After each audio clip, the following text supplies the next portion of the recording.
difícil, primero creo que es una pregunta difícil, pero porque la idea de territorio es bastante amplia y también es una idea, ¿no? Pero creo que si lo pensamos desde las mismas comunidades, cuando ellos están pensando territorio, están pensando en un espacio más bien geográfico que está limitado por los límites que ellos han colocado como en relación a un nosotros, a diferencia de un otros. Entonces el territorio está asociado para ellos a comunidad. Y en la comunidad, en interrelación entre unos y otros. Pero también la idea de territorio en estos trabajos, a partir, digamos, de lo que son las experiencias, digamos, de los propios pobladores, también está asociada a un imaginario. Por ejemplo, el territorio del campamento Chorrillo no solamente se vincula a la población Pablo Neruda, sino que está vinculada a un espacio geográfico que está en otro lugar y que ya desapareció. Entonces la idea de territorio está asociado tanto a un espacio físico como a un espacio imaginado donde han construido vida. Por lo tanto, cuando uno piensa en la idea de territorio, tiene que pensar en ambas cosas, y eso, por ejemplo, para las políticas públicas, para la construcción de viviendas, por ejemplo, no da cuenta totalmente de aquello, porque simplemente asumimos que el territorio, si le damos nuevas casas, entonces se resuelve el problema. Pero para las comunidades la idea de territorio está asociada a naturaleza, está asociada, digamos, a relaciones sociales, también está asociado a vínculos que han dejado atrás, y también está asociado a memoria. Y entonces la memoria, ¿cómo la vinculas a un espacio geográfico limitado a partir, digamos, de lo que son las construcciones de vivienda? Entonces también pienso en la vinculación del territorio con el trabajo que hemos realizado, en la idea de que tienen que contar, por lo tanto, que Valdivia no es solamente el centro de la ciudad, sino que está asociado a otros espacios y a otros territorios que aparentemente no se vinculan con la ciudad, pero que están ahí. Y entonces van a haber diversos tipos de territorio, diversos tipos de comunidades que hoy día no están contando.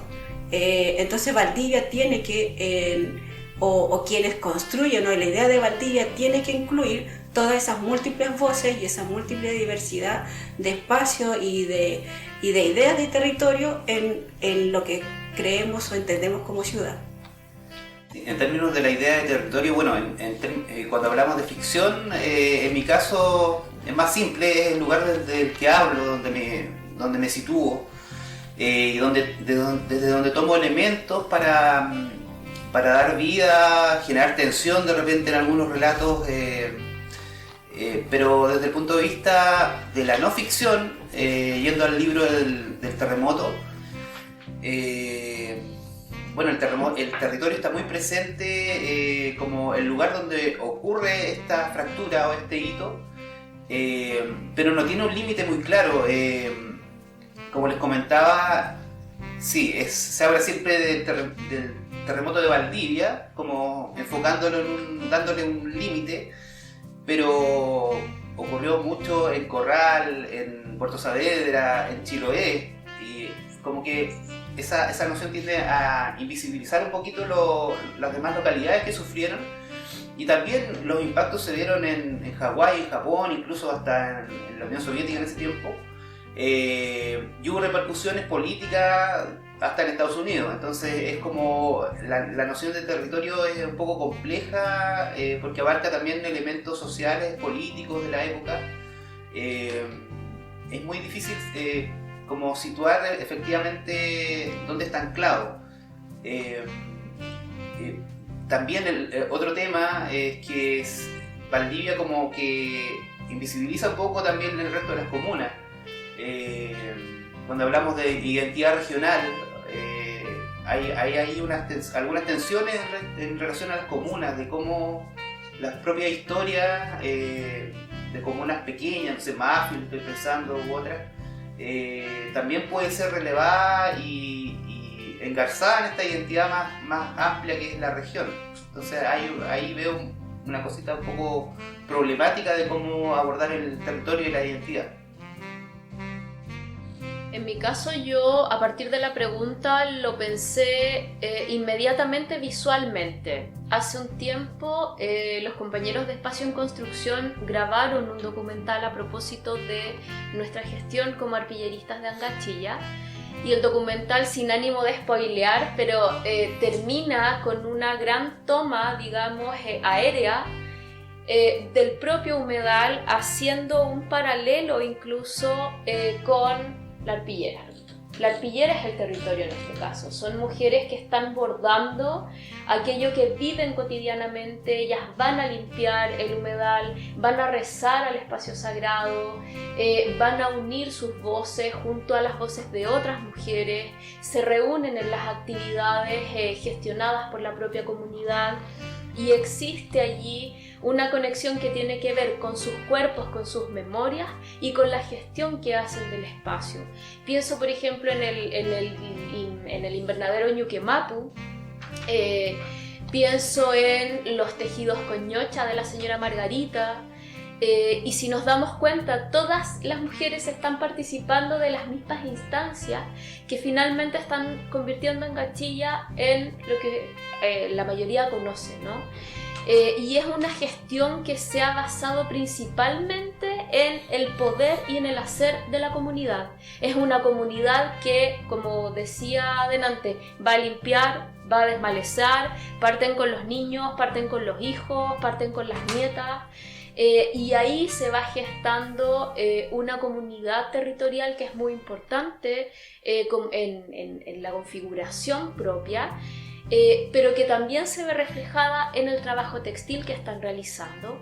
Y luego, a partir de este proyecto específico que estamos llevando a cabo en estos momentos con compañeras del norte, pero que pensamos ampliar por todo Chile, el hecho de que ellas vean, por ejemplo, las diferencias en las tonalidades, las diferencias compositivas, y en cómo el territorio valdiviano al cual ellas pertenecen tiene distintas humedades, tiene distintos aromas, tiene distintos tonos de verde, y cómo aquello también influye en sus propias vidas y en sus modos de habitar el espacio. Entonces, en ese sentido, también creo que el ser mujer territorialmente está vinculado a las prácticas que ellas realizan y que también van a estar situadas en las arpilleras. Lo que he trabajado, claro, pienso que hay un hilo conductor que tiene que ver con la idea de territorio asociado, digamos, a una cosa centralista, y que deja fuera, como tú mencionabas, por ejemplo, otras regiones, o sea, otras localidades como los lagos, porque el terremoto de Valdivia no pasó simplemente aquí, digamos, en la ciudad, es como en la ciudad, digamos, como epicentro, sino que es un terremoto, un movimiento sísmico que va a abarcar más áreas, y esas áreas no están contadas. Y acá con lo de la Carolina, claro, o sea, el trabajo que hacen las mujeres arpilleristas es la mujer la que está fuera de la historia local, por ejemplo. Entonces hay exclusiones a partir, digamos, de esta idea de identidad valdiviana. Yo creo que ese es un hilo conductor, y en el caso de mi trabajo, claro, están los pobladores y están las comunidades mapuches que no aparecen tampoco, y que también son excluidas, pero eso no significa que no hayan estado haciendo historia, que no hayan estado construyendo memoria, que no hayan estado construyendo ciudad desde el principio. Y incluso si pensamos en los pueblos indígenas y en la comunidad mapuche, están construyendo territorio mucho antes que Valdivia se fundara como tal. Entonces yo creo que hay un hilo conductor que tiene que ver con la exclusión de otras identidades. Se me ocurría, digamos, como... En mi caso, antes que se me olvide, porque necesité como el papel para ir apuntando, no lo traje, bueno, queda como moraleja para la otra, pero pienso en tres cuestiones fundamentales. Una es la crisis como gatillante, ¿no? Aquí tenemos dos instancias que son llevadas a partir como del terremoto. El terremoto es uno de nuestros grandes pendientes, o sea, cada vez que converso con la Claudia Cerda respecto a cuáles van a ser nuestros próximos pasos como arpilleristas de Angachilla y para proponer en el grupo, siempre está el terremoto como una memoria muy potente y muy significativa, ¿no? Que aún creo que nos transversaliza a todos y todas, sin haber nacido quizá en la época, o sin incluso haber vivido en Valdivia durante el momento. Eso como primera cosa. Y luego, toda esta idea de cuestionar y de poner en tensión el discurso oficial. O sea, y también preguntarnos, yo vengo desde la academia, ¿qué está haciendo la academia? ¿Cómo la academia se está haciendo cargo de estas problemáticas?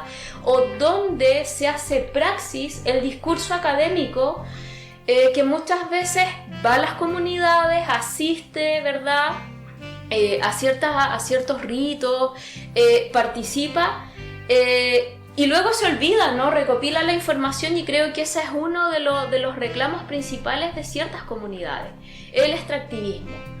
Creo que estamos al debe en términos académicos respecto a ello, y creo que, al menos para mí, experiencias como esta me ponen allí frente a los ojos esta tremenda deuda que tenemos. Y lo otro justamente es este cuestionamiento, ¿no? Respecto a aquellos grupos que han sido sindicados como minorías o que no han podido acceder a este discurso hegemónico y oficial, si se quiere, y cómo ellas mismas están demandando también este espacio, que quizá no se está librando desde un modo más convencional, pero que sí se está gestionando y sí se está moviendo. O sea, creo que hay una fuerza subterránea, casi epicéntrica, ¿no? Y que va a llegar un momento en que va a ser como muy irrefrenable. Nosotras, por ejemplo, pensando en el estallido social, a propósito de la idea de crisis, fue un terremoto en términos simbólicos, pero también va conectado a lo que tanto Daniel como Bernardo han comentado.